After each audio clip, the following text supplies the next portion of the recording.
सुप्रभात बच्चों, मैं मिश्रा सर आज आप सभी कक्षा 8 के बच्चों को हिंदी व्याकरण रीतिका के पाठ 5 संज्ञा के विकारक तत्व, लिंग वचन और कारक के बारे में चर्चा करने जा रहा हूँ, पढ़ाने जा रहा हूँ। तो सबसे पहले मैं आपको बताता हूँ विकारी शब्द किसे कहते हैं। वे शब्द जिनमें लिंग वचन कारक काल इत्यादि के अनुसार परिवर्तन होता है उसे हम विकारी शब्द कहते हैं। इस विकारी शब्द में आपके संज्ञा, सर्वनाम, क्रिया और विशेषण आदि शब्द जो है इसके अंतर्गत आते हैं। तत्पश्चात मैं आपको लिंग के बारे में बताता हूँ। लिंग हेडिंग कॉपी में डालेंगे और उसके अंतर्गत लिखते हैं शब्द के जिस रूप से यह पता चलता है कि वह शब्द पुरुष जाति के लिए प्रयोग हुआ है या स्त्री जाति के लिए, उसे लिंग कहते हैं। दूसरा हेडिंग डालते हैं लिंग के भेद। लिंग के हिंदी में लिंग दो प्रकार के होते हैं। नंबर 1 पुल्लिंग और नंबर 2 स्त्रीलिंग। पुल्लिंग का हेडिंग डालेंगे और लिखेंगे इसके अंतर्गत शब्द के जिस रूप से पुरुष जाति का बोध होता है वह पुल्लिंग होता है। जैसे मेरा भाई शब्द जो है पुल्लिंग है। वह लड़का यहाँ पर पुल्लिंग शब्द है। ये चारों एग्जाम्पल कॉपी में लिख लेंगे। तत्पश्चात हम आते हैं स्त्रीलिंग। हेडिंग डालेंगे और इसके अंतर्गत लिखते हैं शब्द के जिस रूप से स्त्री जाति का बोध होता है वह स्त्रीलिंग होता है। जैसे मोहन की बहन अपनी कक्षा में प्रथम आई।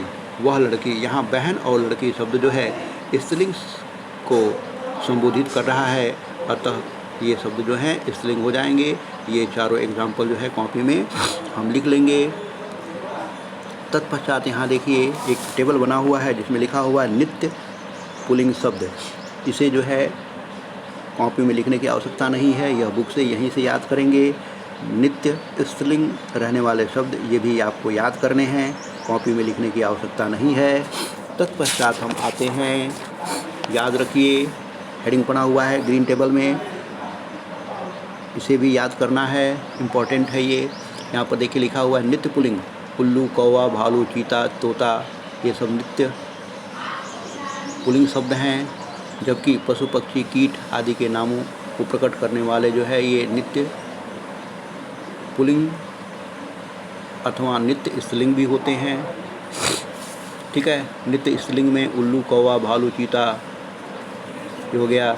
नित्य स्त्रीलिंग में बतख, गिलहरी, चील, मक्खी, तितली, मैना, कोयल, छिपकली आदि ये होते हैं। इनमें से कुछ जो है उनके पहले हम नर शब्द जोड़ देते हैं, जैसे नर गिलहरी, नर बतख, नर चील, तो ये जो है आपके स्त्रीलिंग हो जाते हैं। ये आपको याद करने की चीज़ है। उसके बाद से पुल्लिंग से स्त्रीलिंग बनाना इन सभी टेबल में से, ठीक ना, 1 2 3 4 5 6 7 8 9 10 ऐसे लिखा हुआ है। इन सभी में से 5 जो है हम लिखते जाएंगे, बस नंबर 1 डाल करके। उसके बाद लिखा हुआ है आ प्रत्यय जोड़ करके, नंबर 2 अक या इका करके। तो ये सभी जो है हम कॉपी में लिखते चले जाएंगे। सभी में से 5 जो है कॉपी में लिख लेंगे, बाकी जो है हम कॉपी से, बुक से याद करेंगे। तत्पश्चात देखिए यहाँ पर आपका दिया हुआ है वचन। वचन शब्द के लिए आप नीचे आएंगे, डबल इन्वर्टेड कामा से मैंने दिखाया हुआ है। वचन हेडिंग डाल करके लिखेंगे शब्द के जिस रूप से उसकी एक या अनेक होने का बोध होता है उसे वचन कहते हैं। जैसे ऊपर है, ठीक है ना, 1 2 3 4 मैंने टिक लगा दिया है। लड़की ने गीत गाया, घोड़ा तेज दौड़ता है, लड़कियां गीत गा रही हैं, मैदान में कई घोड़े। तो यहाँ पर लड़की, लड़कियां, घोड़ा, घोड़े ये जो है आपको एक वचन और बहुवचन को इंगित कर रहे हैं। वचन के भेद में नेक्स्ट हेडिंग डालते हैं वचन के भेद। वचन के भेद हिंदी में वचन के 2 भेद होते हैं, एक वचन और बहुवचन। एक वचन हेडिंग डाल के लिखते हैं शब्द के जिस रूप से एक व्यक्ति या वस्तु का बोध होता है उसे एक वचन कहते हैं। जैसे लड़का, सड़क, पुस्तक, कुर्सी आदि। तत्पश्चात बहुवचन का हेडिंग डालते हैं शब्द के जिस रूप से एक से अधिक व्यक्तियों या वस्तुओं का बोध होता है उसे बहुवचन कहते हैं। जैसे लड़के, बेटे, सड़कें, पुस्तकें, कुर्सियाँ आदि। इसके बाद देखिए ग्रीन रंग का एक टेबल बना हुआ है, इसे याद करना है और याद करके आपको कॉपी में नहीं लिखना है, केवल याद ही करना है और बुक में इसे रहने देंगे। फिर उसके नीचे जो है और एक टेबल बना हुआ है, मैंने ऐसे घेर करके दिखाया है, यह भी आपको ये याद करना है। यहाँ पर सीधे कॉपी में लिखने के लिए हम आते हैं एक वचन से बहुवचन बनाने के नियम। एक वचन शब्दों को बहुवचन में बदला जा सकता है। एक वचन को बहुवचन बनाने के नियम निम्नलिखित हैं। हेडिंग डालेंगे, पुल्लिंग शब्दों को बहुवचन बनाना। नंबर 1, अकारांत शब्द को एकारांत कर देते हैं। जैसे ये टेबल बना हुआ है, इसमें से हम हर टेबल में से 5-5 जो है हम लिखते जाएंगे, उसकी कंडीशन लिख करके लिखते जाएंगे। दूसरा है अकारांत, जो शब्द अकारांत नहीं होते हैं, बहुवचन बनाते समय उनका रूप नहीं बदलता है, केवल संख्यावाची शब्द लगा करके बदल देते हैं, जैसे ग्रह 8 ग्रह, सप्ताह 3 सप्ताह इत्यादि। इनमें से भी 5 हम लिख लेंगे। तीसरा टॉपिक आता है इसका, कुछ शब्दों में जन गण वृंद वर्ग लोग जोड़ कर करके बना देते हैं, इसमें से 5 भी हम लिख लेंगे, जैसे बंदी बंदी जन, अध्यापक अध्यापक गण, सेवक सेवक जन इत्यादि। इसके बाद दूसरा हेडिंग हम कॉपी में डालेंगे, स्त्रीलिंग शब्दों को बहुवचन बनाना। नंबर 1, अकारांत शब्द के अंत में ए जोड़ देते हैं, इनमें से हम 5 कॉपी में लिख लेंगे। नंबर 2 डालेंगे, अकारांत शब्द के अंत में ए जोड़ देते हैं, इसमें से भी हम 5 लिख लेंगे, जैसे माला मालाएं, कन्या कन्याएं, कक्षा कक्षाएं। तीसरा नंबर डालते हैं, यदि शब्द इकारांत है तो यहाँ अंत में या जोड़ देते हैं, विधि विधियाँ, शक्ति शक्तियाँ, जाति जातियाँ, इसमें से भी हम 5 लिख लेंगे। चौथे नंबर पे आता है, यदि इकारांत बड़ी ई, इसके पहले वाला छोटी इकारांत था, ये बड़ी इकारांत है, बड़ी इकारांत के ई के स्थान पर या कर देते हैं, इनमें से भी हम 5 जो है कॉपी में लिख लेंगे, मैंने लिख करके आपको इंडिकेट किया है। चौथा नंबर डालेंगे, यदि शब्द के अंत में या है तो उसके स्थान पर या कर देते हैं, जैसे चूहिया चूहियाँ, डिबिया डिबियाँ, चुटिया चुटियाँ, गुड़िया गुड़ियाँ, इसमें से भी हम 5 कॉपी में लिखेंगे। तत्पश्चात हम आते हैं कारक हेडिंग डालेंगे और कारक हेडिंग डालने के बाद से उसके अंतर्गत लिखेंगे। यहाँ पर मैंने अंडरलाइन करके दिया हुआ है, जिस वाक्य में प्रयुक्त संज्ञा या सर्वनाम शब्दों का उस वाक्य की क्रिया से जो संबंध होता है उसे कारक कहते हैं। एक बार पुनः सुने, जिस वाक्य में प्रयुक्त संज्ञा या सर्वनाम शब्दों का उस शब्द की क्रिया से जो संबंध होता है उसे कारक कहते हैं। यहाँ पर उदाहरण में नंबर 1 नंबर 2 लिख लेंगे। कोमल ने विषु को, यहाँ कोमल और विषु पत्र, यह जो है संज्ञा शब्द है। इस शब्द का जो है वाक्य की क्रिया से पत्र लिखा से संबंध, कोमल ने पत्र लिखा, विषु को पत्र लिखा और क्या लिखा, पत्र लिखा। तो ये जो शब्द हैं उनका संबंध क्रिया से यहाँ पर स्पष्ट हो रहा है। अतः ये सभी जो है कारक हैं और ये ने को कारक के चिन्ह अर्थात परसर्ग है। कारक के चिन्ह हेडिंग डालेंगे, जो शब्द किसी वाक्य में प्रयुक्त संज्ञा या सर्वनाम शब्दों का वाक्य की क्रियाओं से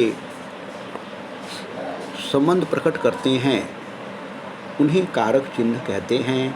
कारक चिन्ह को परसर्ग भी कहते हैं। जो शब्द किसी वाक्य में, वे शब्द जो वाक्य में प्रयुक्त संज्ञा और सर्वनाम की का संबंध जो है क्रिया से प्रकट करते हैं, वो जैसे रावण ने, यहाँ पर ने, रावण को युद्ध के मैदान में बाण से, ये जो ने को के में से जो संबंध हैं, यह जो शब्द हैं, यह जो है क्रिया के साथ इन संबंधों के, इन वाक्यों, इन शब्दों के संबंध बता रहे हैं। अतः ये जो है चिन्ह कहलाएंगे, कारक चिन्ह कहलाएंगे। इन कारक चिन्हों को हम परसर्ग भी कहते हैं।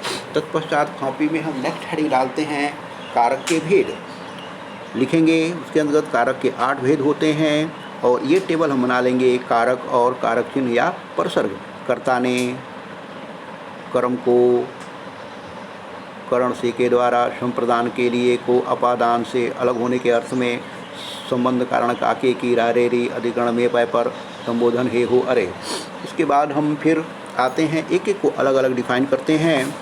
नेक्स्ट नंबर 1 हेडिंग डालते हैं कर्ता कारक। जो संज्ञा या सर्वनाम क्रिया को करता है, जो संज्ञा या सर्वनाम क्रिया को करता है उसे कर्ता कारक कहते हैं।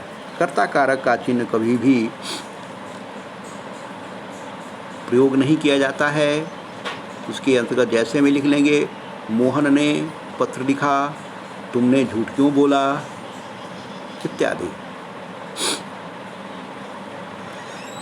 दूसरा हेडिंग डालते हैं कर्म कारक। वाक्य में जिस शब्द पर क्रिया का प्रभाव या फल पड़ता है उसे कर्म कारक कहते हैं। कर्म कारक के चिन्ह का प्रयोग केवल प्राणीवाचक शब्दों के साथ होता है, निर्जीव वस्तुओं के साथ नहीं होता। जैसे में आपने चपरासी को क्यों बुलाया, शिखा ने निबंध लिखा, बिल्ली ने चूहे को पकड़ लिया, बिम्मी खाना बना रही है। यहाँ पर जो मोटे शब्द हैं वो क्रिया का प्रभाव उन पर पड़ रहा है। जैसे चपरासी, तो चपरासी को बुलाया गया, यहाँ क्रिया का बुलाने का कार्यक्रम जो है चपरासी को हो रहा है। पकड़ने क्रिया है, यह चूहे पर हो रहा है। गिरफ्तार, गिरफ्तार क्रिया शब्द है, इसका संबंध जो है चोर से है। ठीक है। तत्पश्चात हम आते हैं करण कारक। शब्द में क्रिया के साधन का बोध कराने वाले शब्द को करण कारक कहते हैं। जैसे उसने चाकू से जेब काटा, सेब काटा, यह पत्र मोहन के द्वारा भिजवा देना, इत्यादि। यह लिख लेंगे। इसका चिन्ह जो है से के द्वारा होता है। चौथा है संप्रदान कारक। वाक्य में जिस संज्ञा या सर्वनाम शब्द के लिए क्रिया की जाती है, जिस संज्ञा या सर्वनाम शब्द के लिए क्रिया की जाती है या जो कुछ किया जाता है उसे संप्रदान कारक कहते हैं। यहाँ पर इसका चिन्ह जो है के लिए को होता है, भिखारी को, तो यहाँ पर भिखारी जो है वह संज्ञा शब्द है, इसके लिए क्रिया की जा रही है। राजू के लिए कोट ले लो, यहाँ राजू के लिए क्रिया किया जा रहा है। मैं यह खिलौना खुशी के लिए लाया हूँ, यहाँ खुशी के लिए लाने का काम हो रहा है। ये टॉफ़ियाँ बच्चों को दे दो, यहाँ टॉफ़ियाँ जो है बच्चों को देने का काम हो रहा है। अतः भिखारी, खुशी, राजू और बच्चों जो है ये संप्रदान कारक हैं। इनका चिन्ह जो है को और के लिए होता है। इसके बाद आता है अपादान। अपादान वाक्य में जिस क्रिया, जिस संज्ञा या सर्वनाम से किसी व्यक्ति या वस्तु का अलगाव होता है, दूरी होता है, दूरी दिखाया जाता है, उसे अपादान कारक कहते हैं। जैसे वह छत से गिर पड़ा, छत से अलग हो रहा है। पानीपत से चल दिए, पानीपत से अलग हो रहा है। आसमान से, बड़े बड़े आसमान से ओले अलग हो रहे हैं, तो यहाँ पर अपादान कारक है। इसका चिन्ह होता है से, अलग होने के अर्थ में। तत्पश्चात संबंध कारक। वाक्य में जब किसी संज्ञा या सर्वनाम का संबंध क्रिया से न हो करके किसी अन्य संज्ञा या सर्वनाम शब्द से होता है। ध्यान देने की बात है, अभी तक हमने क्रिया के साथ संबंध बताया था, लेकिन अभी क्या बोलते हैं, वाक्य में जब किसी संज्ञा या सर्वनाम का संबंध क्रिया से न हो करके अन्य संज्ञा या सर्वनाम शब्द से होता है तो उस संबंध को सूचित करने वाला या अधिकार रखने वाला शब्द संबंध कारक होता है। वह मोहित का, यहाँ जो मोहित का संबंध जो है वह घर से बताया जा रहा है। रवि की माता, रवि का संबंध माता से बताया जा रहा है। दिनेश के मामा, दिनेश का संबंध मामा से बताया जा रहा है। बिल्लू के भाई, बिल्लू का संबंध भाई से बताया जा रहा है। अतः मोहित, दिनेश, रवि,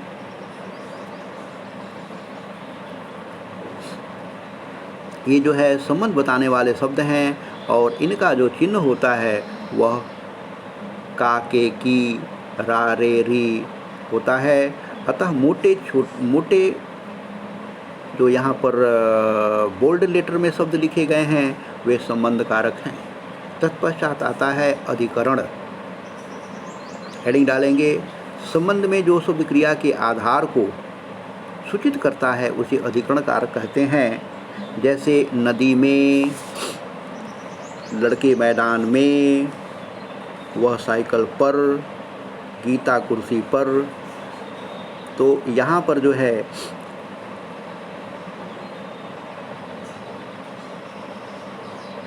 क्रिया का जो आधार है वह नदी, मैदान, साइकिल, कुर्सी है और उनके साथ उनका चिन्ह जो है मे पै पर जो है वह लिखा हुआ है। अतः नदी, साइकिल, कुर्सी, मैदान इत्यादि अधिकरण कारक हैं। तत्पश्चात आते हैं संबोधन। वाक्य में जिस शब्द का संबंध क्रिया से नहीं होता है वरन वह स्वतंत्र अपना अस्तित्व रखता है उसे संबोधन कारक कहते हैं। इस शब्द का प्रयोग किसी को पुकारने या संबोधित करने के लिए किया जाता है, जैसे हे प्रभु, बच्चों, माता पिता, छात्रों इत्यादि। इसमें संबोधन कारक के बाद जो है संबोधन चिन्ह का प्रयोग किया जाता है। अतः यहाँ पर प्रभु, बच्चों, माता, छात्रों संबोधन कारक है। इसके बाद जो है आओ कुछ करें, यहाँ याद करने के लिए है। यह पाठ के अंतर्गत पढ़ाए गए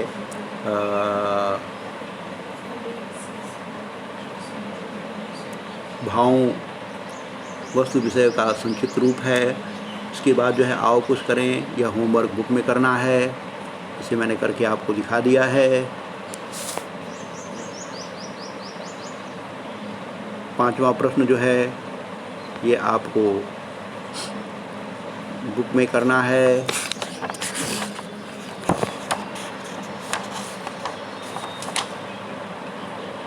6वां, 7वां और 8वां प्रश्न ये सभी आपको जो है याद करने के लिए है। इसे याद करेंगे और कॉपी में करेंगे, बुक में करेंगे। Thank you.